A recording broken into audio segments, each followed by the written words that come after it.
Hello, Failings. My name is Halo Quin, and I am the creator of A World Enchanted and the Goblin Circus, and author of Your Faery Magic, published through Moon Books.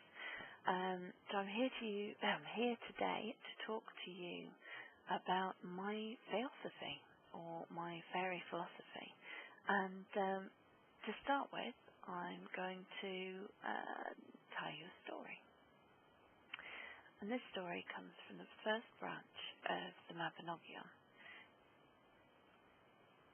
Once upon a time, there was a nobleman called Pwyll, and Pwyll went hunting. He heard the call to go hunting, and he took his hounds and his horses and went hunting through the forest. And as he tracked through those trees, they saw a white deer that had been taken down by white hounds with long muzzles and pointed ears with red tips. Pwyll looked around, and seeing no one there, sent his dogs to chase those strange white with red-tipped ears hounds, and took the deer for himself. Moments later, a great figure appeared. Pwyll paused for a moment. It was a man of strong bearing, and he stood there and surveyed what had happened. His white hounds gathered around his feet and sat waiting patiently, gazing up at him. It's quite rude to steal someone else's kill, he said. Pwyll shrugged. I didn't steal it. You weren't here. It's quite rude to steal someone else's kill, said the chap. Pwyll began to feel a little nervous. Then the visitor told him who he was. I am Araun, Lord Vanun. Pwyll dropped to his knees. I'm so sorry, my lord. I am so sorry.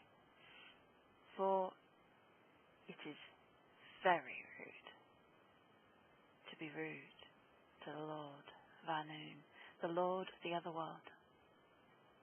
Araun said to him, I tell you what, I'm not an unmerciful Lord. You can make reparations.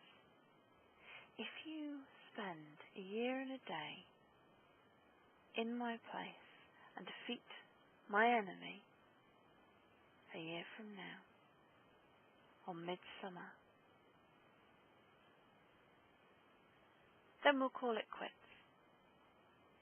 And Pwyll said, I'll do whatever you like, but how can I stand in your place? And Araun, with the magic given to him from his place in the Otherworld, changed the face and the form of Pwyll, so that Pwyll appeared as Araun. And Araun took that magic and changed his own face, his own form. He cast a spell to put Pwyll's men to silence, and he went with them, and Pwyll followed the hounds into the Otherworld. When Pwyll arrived, Araun's wife greeted him. Oh, I'm so glad you're back here. Let's have dinner. We'll have a feast. It's been such a while. Where have you been? I've been hunting, said Pwyll. It was a strange hunt, but I'm back now. He was kind and gracious and chatty with all of the people. He partook of the feast, and then he and Aran's wife went upstairs to the bedchamber. But when they got into bed, Pwyll pulled the covers up and turned his back. And Aran's wife was surprised, for her husband was normally such a friendly man. She turned her over, and they both went to sleep.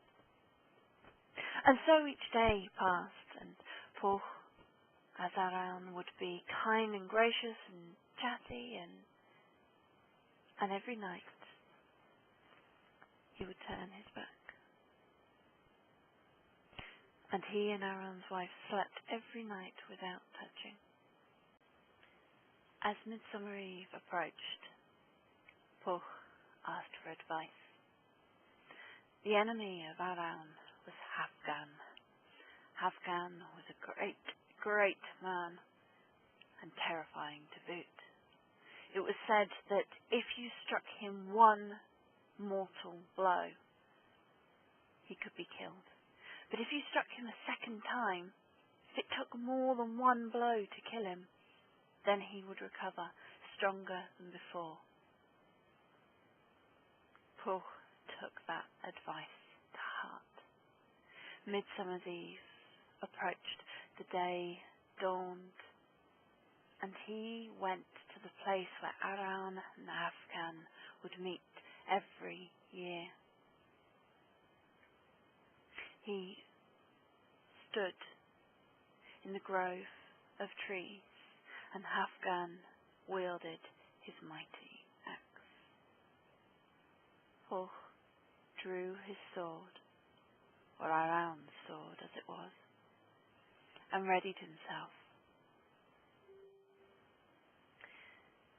He knew he had one chance to strike the blow he needed to, and one chance only.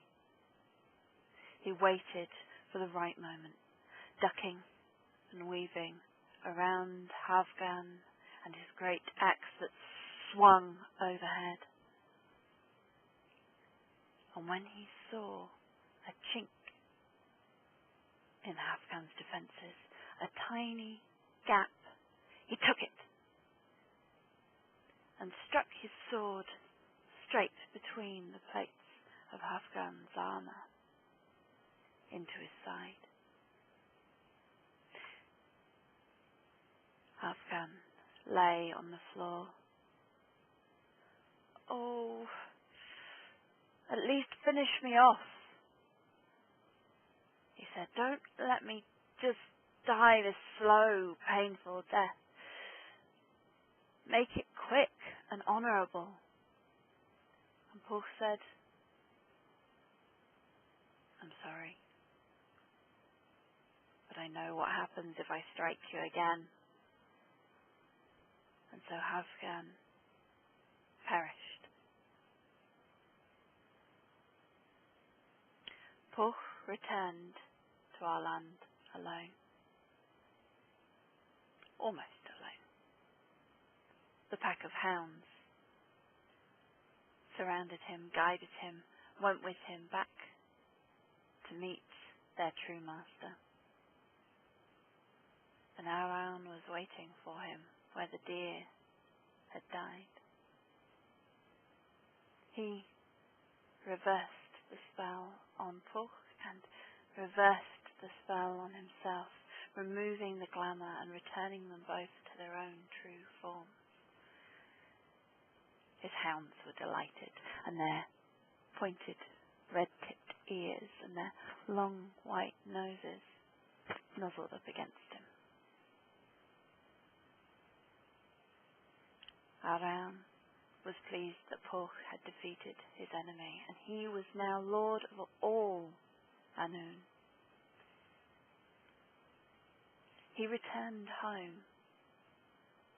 But when he reached his home, and his wife came to the door, and he swept her up in his arms and carried her to bed and made her feel rather special,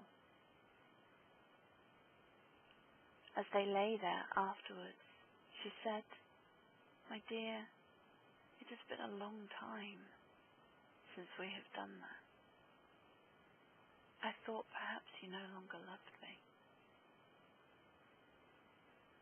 And Araun smiled, for he knew that Pwyll had been a true friend. And he told his wife everything, and his wife agreed that Pwyll had been more honourable than even she could have known at that time. And together they bestowed upon Pwyll the name Pwyll, head of Annwn, Pwyll ben Annwn. And they sent him a gift of magical pigs that, no matter how often you killed them, they would still regenerate and be there to feed the next day. Now, that story is a story of a human prince encountering a being of the otherworld. Encountering not just any being, but Araun, the embodiment of the otherworld, the manifestation of that power, the king, the lord. And as we so often do, Pwyll made a very human mistake of taking what was not his, of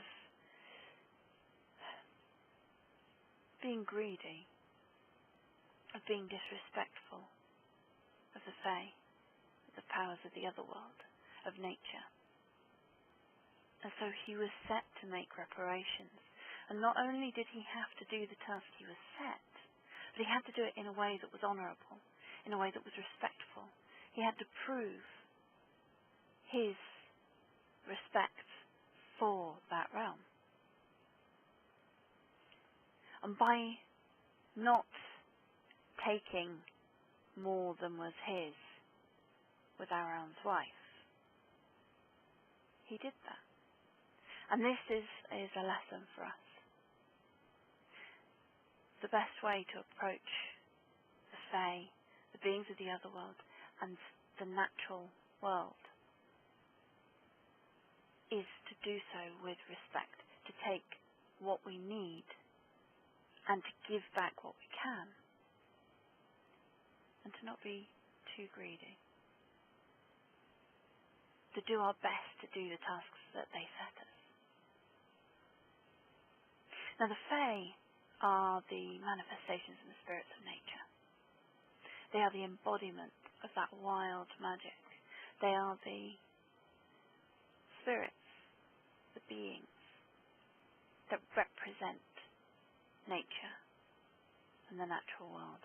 They are intermediaries.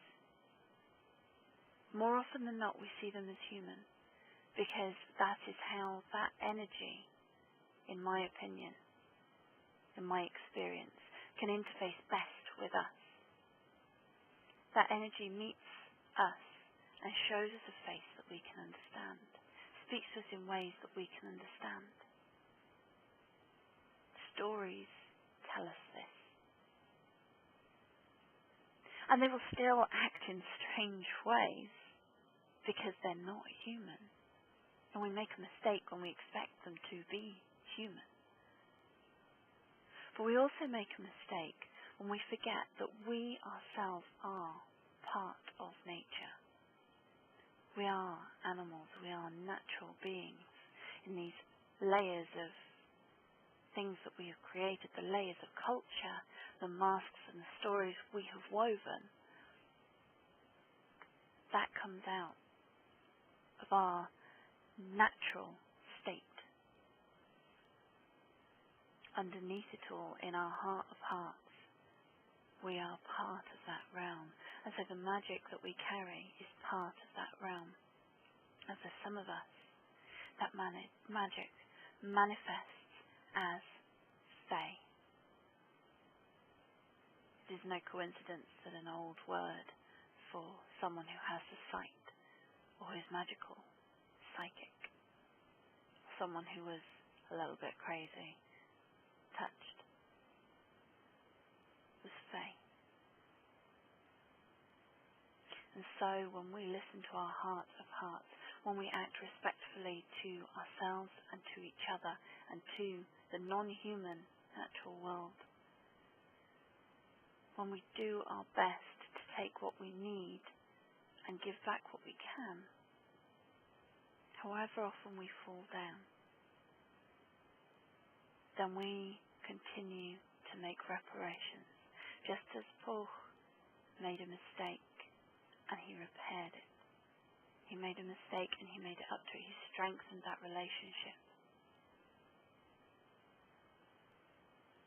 He worked to become worthy of Aaron and his wife's friendship. There is more to Pwyll's tale, but that is a story for another time.